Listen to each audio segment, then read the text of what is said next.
fire. In your lifetime, you have a 1 in 4 chance of experiencing a fire serious enough to call 911 for help. Everyone takes comfort in knowing that when we need help, someone will answer the call.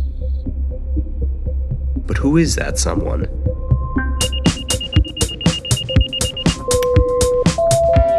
Fire control for Pollock, West Pollock, Rupert, Dorset, mutual aid for Pollock. Reporting a structure fire, 155 Church Street. Caller reporting flames and smoke inside the residence. Evacuation in progress. Time is 02:35 hours.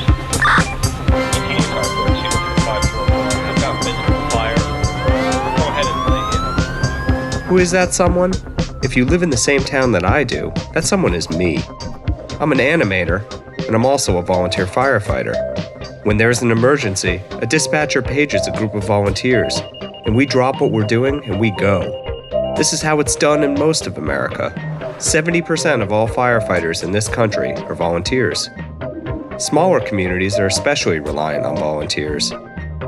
In communities of under 25,000 people, 95% of the firefighters that serve them are volunteers.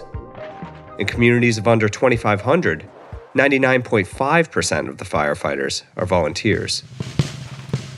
Relying on volunteers for fire protection is an American tradition that dates back to colonial times.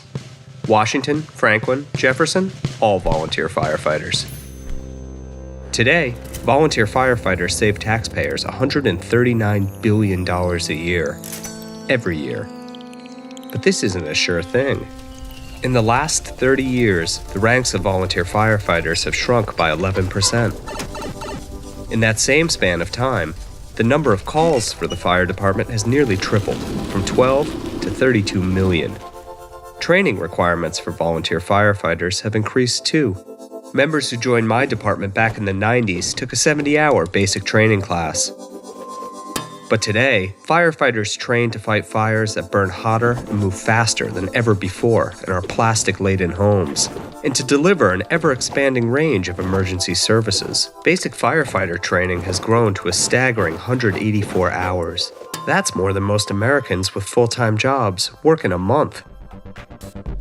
On top of the calls and the training, there's fundraising. The cost of firefighting equipment can be dumbfounding. The protective garments I wear to every call cost my department over $3,000. An air pack costs around $7,000. A radio costs $500. Just the hose on a fire engine can cost $15,000. The engine itself? Upwards of $250,000 today. A ladder truck can cost 3 times that. Trying to raise this kind of money with pancake breakfasts, boot drops, and bingo nights seems crazy. Yet this is the norm for America's volunteer fire departments. And the volunteers making all those pancakes are the very same ones going to all those calls and doing all that training. This all adds up to a very big ask. And we're asking it in a society where barely half of us control our schedules, and only 24% of kids have a stay-at-home parent to look after them at a moment's notice when the pager goes off. It would seem like doing the job would be the biggest ask of all. But remarkably, responding to emergencies is something volunteer firefighters never seem to mind. As I talk with other firefighters, no one complains about getting pulled out of bed on the coldest night of the winter. No one minds putting in a hard turn of dirty, sometimes dangerous work, all to help out a neighbor who you might not even know. To us, this is what being a volunteer is all about.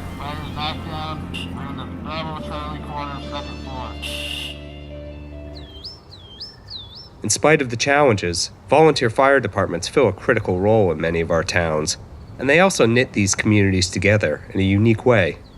The fire might be at your house, but to us, it's not your fire. It's all of ours. A challenge to be faced together as a community. For the firefighters, this bond can change everything. It's hard to feel isolated when you're part of a group of people willing to make real sacrifices to help out their neighbors when the call goes out. None of this can happen without your support. So how about you? Will you answer the call?